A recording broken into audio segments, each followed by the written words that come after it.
ప్రీతి ఇంకా సీమ ఇద్దరూ కూడా చిన్నప్పటి నుంచి చాలా మంచి స్నేహితులు. ఇదిగో తీసుకో, నీకోసం టీ చేసి తీసుకొచ్చాను, ఎలా ఉందో చెప్పు. టీ అయితే బాగుందిలే, కానీ కొంచెం ఉప్పు ఎక్కువైంది అంతే. ఎందుకు నవ్వుతున్నావు నువ్వు?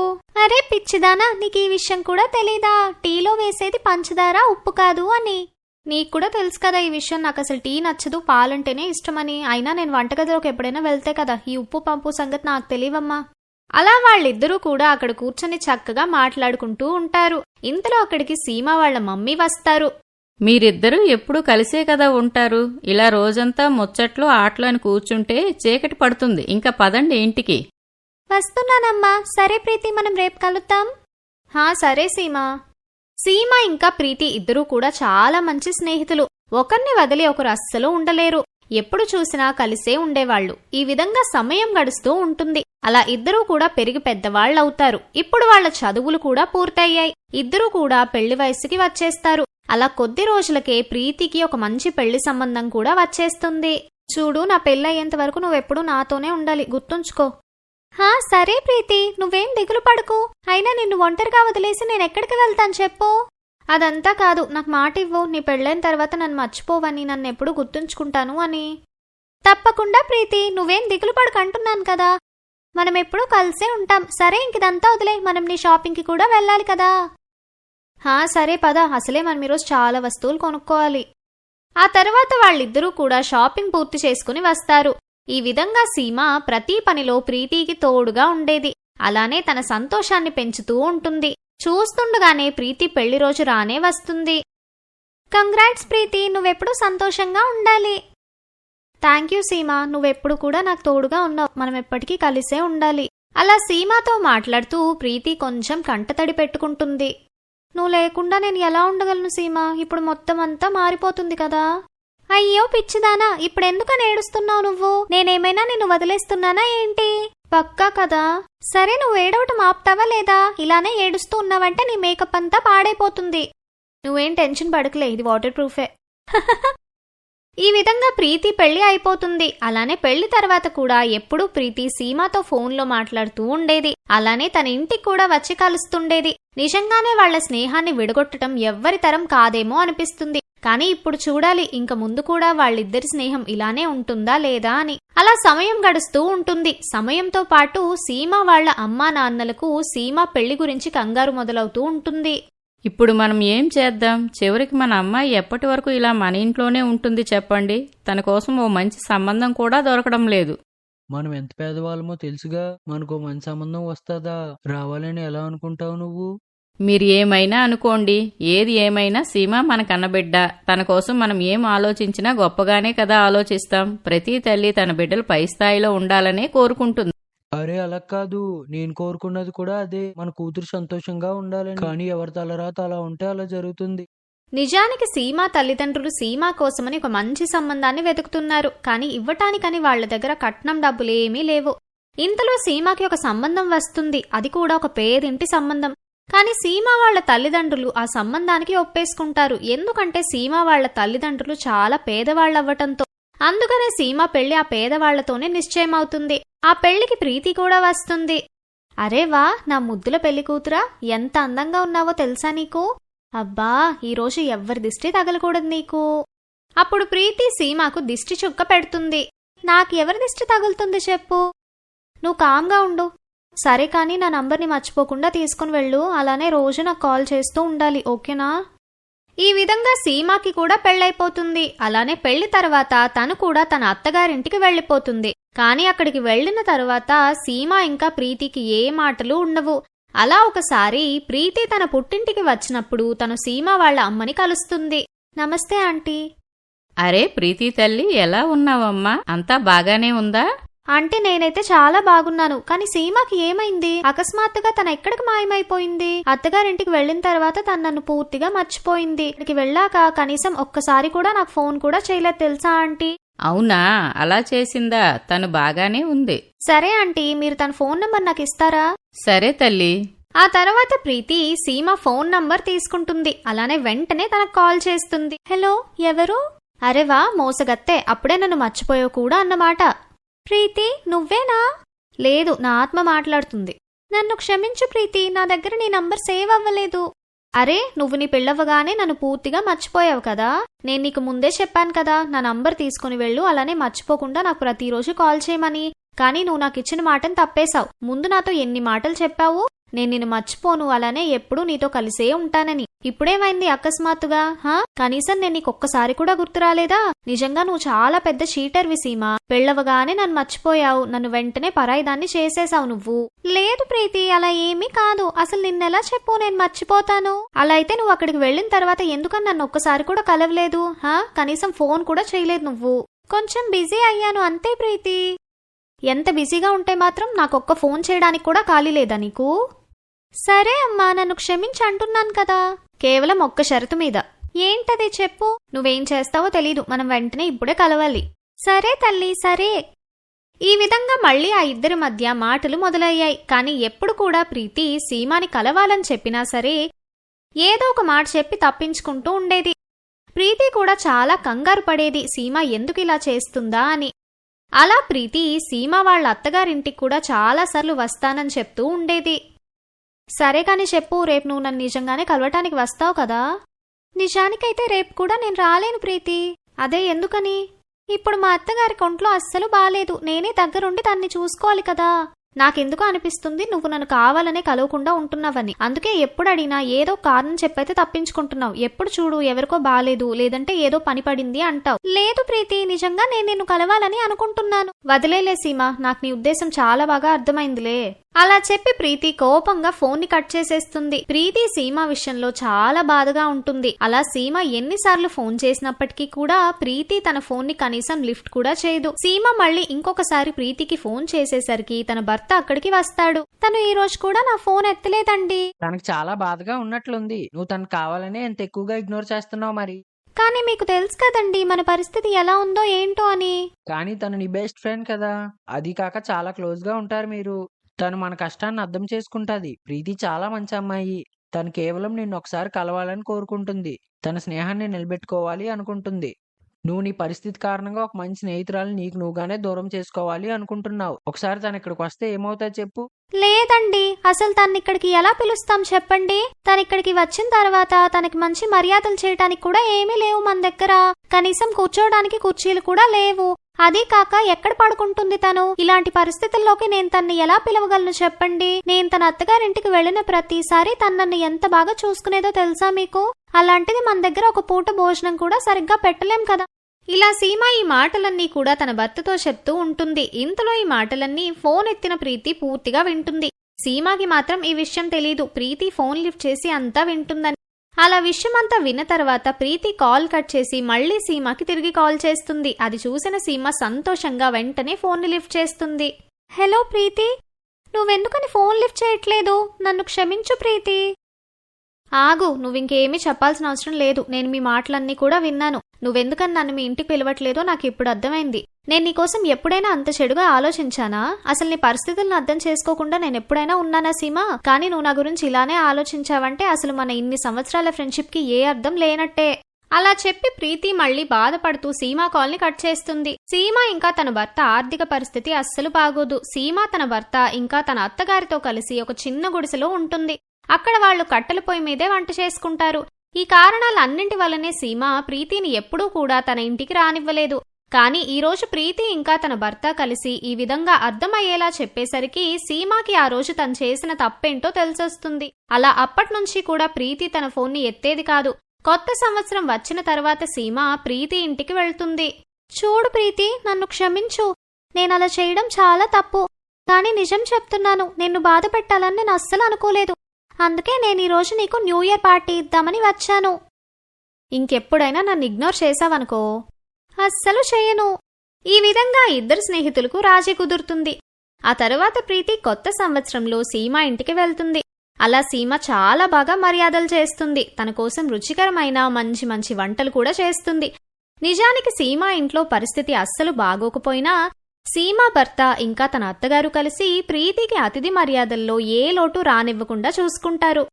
నిజంగా ఇంతకాలం తర్వాత మళ్ళీ నిన్నిలా కలవటం, నీతో ఇలా టైం స్పెండ్ చేయడం చాలా బాగుంది. నాకు మన పాత డేస్ అన్నీ గుర్తొస్తున్నాయి సీమా.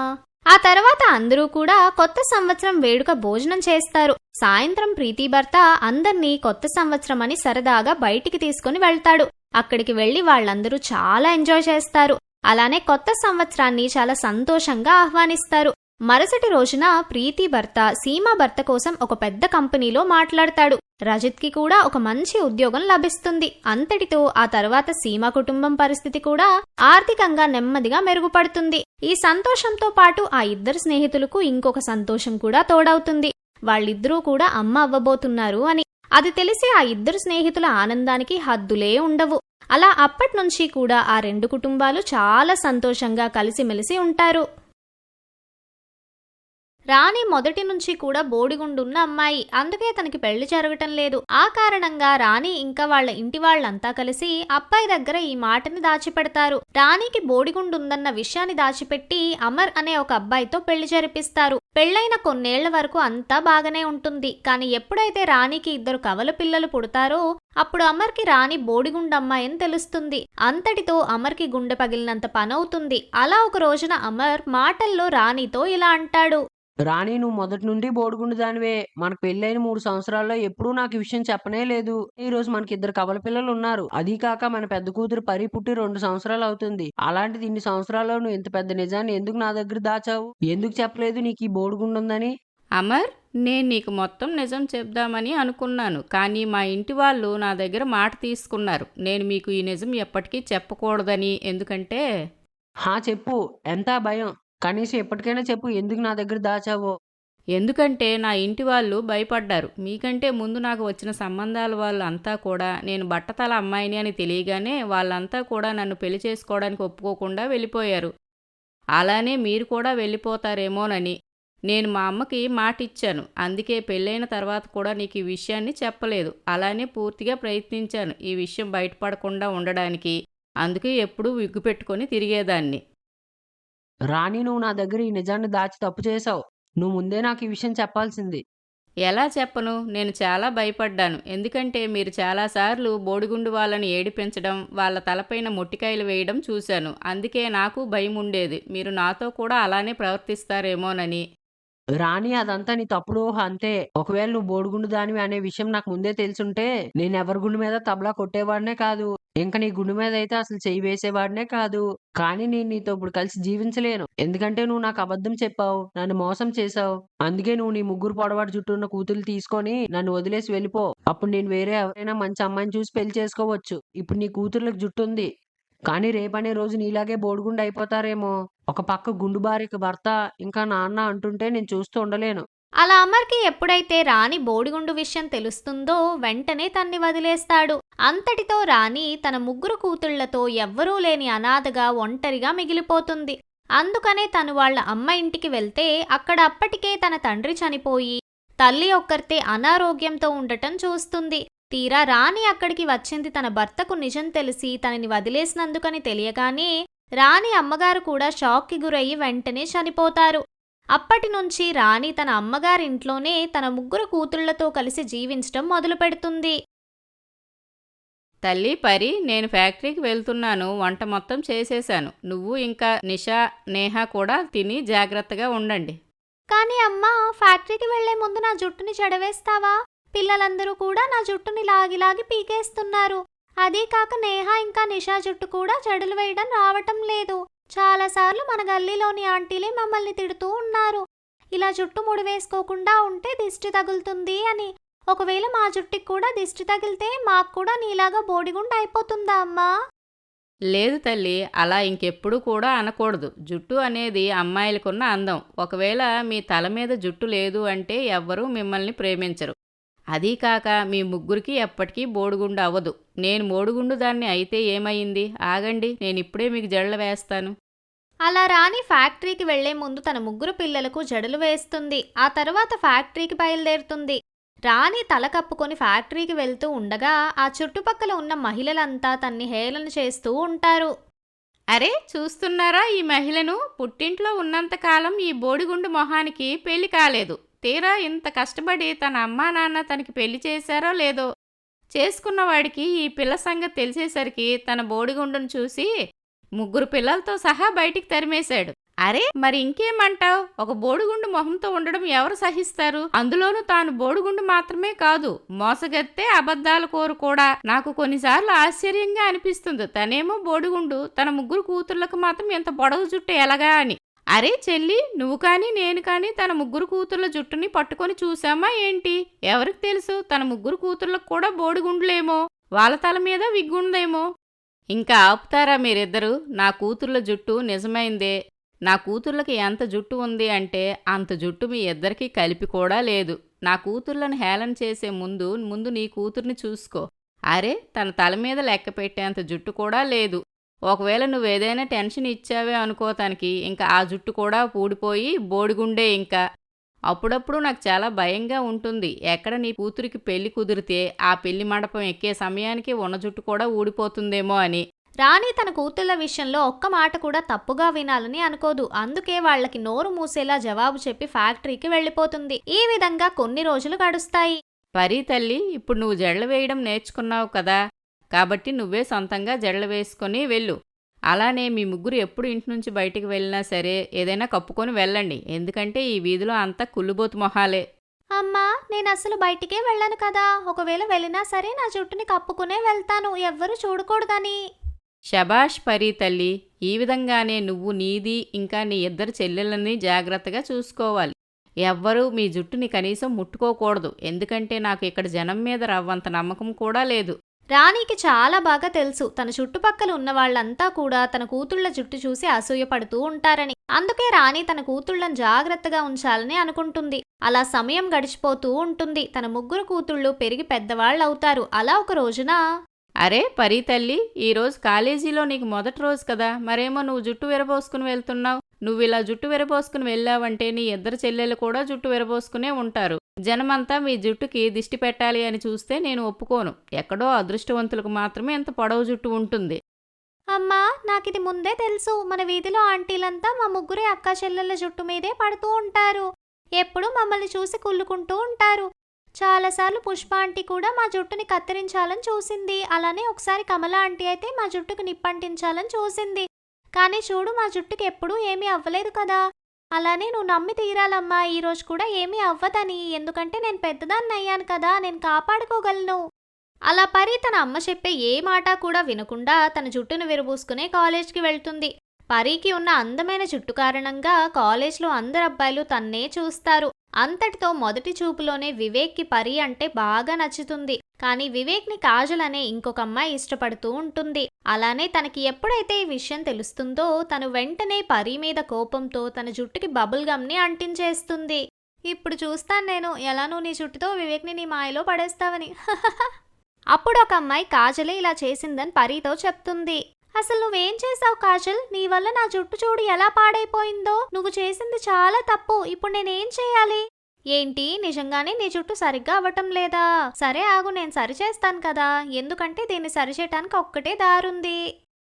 అలా చెప్పి కాజల్ అందరి ముందు పరి జుట్టుని కట్ చేసేస్తుంది. అలా కత్తిరించిన జుట్టును చూసి పరి గట్టిగా ఏడవటం మొదలు పెడుతుంది. కానీ ఇదంతా కూడా వివేక్ చూసేస్తాడు. అందుకనే అతను కాజల్ని ఒక దెబ్బ కొట్టి ఇలా అంటాడు. నువ్వు ఇలాంటి ఒక చెత్త పని చేసి నా ముందు నీకు నువ్వే కింద స్థాయికి పడిపోయావు. నువ్వు పరి విషయంలో చాలా పెద్ద తప్పు చేసావు. అందుకే నా మాట చెవులు విప్పి విను. పరి నిజానికి బోడిగుండు అయిపోయినా సరే నేను తన చెయ్యి మాత్రం ఎప్పటికీ విడవను. నువ్వు నాకు మంచి స్నేహితురాలు అనుకున్నాను, కానీ నువ్వు నా శత్రువు కంటే ఎక్కువ దూరం అయిపోయావు. అలా చెప్పి వివేక్ పరీని అతనితో పాటు తన ఇంటికి తీసుకుని వెళ్తాడు. అక్కడ కూతుర్ని అలా చూసి రాణి చాలా షాక్ అవుతుంది. ఇదంతా ఏంటి పరి? ఏమైంది? నిన్ను ఈ పరిస్థితికి ఎవరు తీసుకుని వచ్చారు? ఇంకా ఇప్పుడు నిన్నెవరు పెళ్లి చేసుకుంటారు? అమ్మా, ఇదంతా ఆ కాజలే చేసింది. తను ఎప్పుడూ కాలేజ్లో నన్ను ఏడిపిస్తూ ఉంటుంది. నీ పేరు చెప్పి మరీ ఏడిపిస్తుంది. వివేక్ నన్ను ఇష్టపడుతున్నాడని తెలిసి కావాలని నా జుట్టుకి బబుల్ గమ్నే అంటించింది. అలానే అందరి ముందు నా జుట్టుని కట్ చేసిందమ్మా. నేను అస్సలు అనుకోలేదు ఈ జుట్టే నా ముగ్గురు కూతుళ్లకు శత్రువు అవుతుందని. నేనే తప్పు చేశాను. మీ ముగ్గురిని ఎప్పుడూ బోడిగుడ్డుతోనే ఉంచాల్సిందే. కానీ అదే తప్పు నేను మళ్ళీ అస్సలు చేయను. నిషా ఇంకా నేహా జుట్టును కూడా నేను ఇప్పుడే కట్ చేసి పడేస్తాను. మీ ముగ్గురు నా కూతుర్లు ఇలా బోడిగుడ్డుతోనే ఉండండి. ఆంటీ గారు, అసలు మీరేమంటున్నారు? అది జుట్టు మాత్రమే కదా, ఒకసారి కట్ చేశారంటే మళ్ళీ ఇంకోసారి పెరిగిపోతుంది. కానీ మీరు ఇలా కావాలనే మీ కూతురుకున్న ఇంత అందమైన జుట్టుని ఎందుకని పాడు చేయాలనుకుంటున్నారు? నిజానికి అంకుల్ మీకు చేసిన దానికి అర్థం ప్రతి మగాడు అలానే చేస్తాడని కాదు. పరికి బోడిగుండైనా లేక తనకు జుట్టున్నా నేను తను ప్రేమిస్తూనే ఉంటాను. ఇది నేను మీకిచ్చే మాట. అలానే చూస్తూ ఉండండి. నిషా ఇంకా నేహకు కూడా వాళ్ళని ప్రేమించే మంచి అబ్బాయిలు దొరుకుతారు. వాళ్ళ జుట్టు కంటే వాళ్ళ మనసుని ప్రేమించే వాళ్ళు. ఇదంతా జరిగిన తర్వాత కూడా వివేక్ పరీ చేతిని వదలడు. ఇప్పుడు పరీకి బోడిగుండ అయిపోతుంది. కానీ 1 సంవత్సరం తర్వాత ముందులాగానే అందమైన జుట్టు వచ్చేస్తుంది. ఇదంతా చూసి కాజల్ తను చేసిన పనికి చాలా సిగ్గుపడుతుంది. అలానే ఈ విధంగా వివేక్ ఎప్పుడూ పరీకి తోడుగా ఉంటాడు. ఇంతలోనే నిషా ఇంకా నేహాకి కూడా వివేక్ లాంటి మంచి అబ్బాయిలు దొరుకుతారు. అంతటితో ముగ్గురు అక్కా చెల్లెళ్ళు వాళ్ళకి నచ్చిన అబ్బాయిల్ని పెళ్లి చేసుకుని చాలా సంతోషంగా ఉంటారు.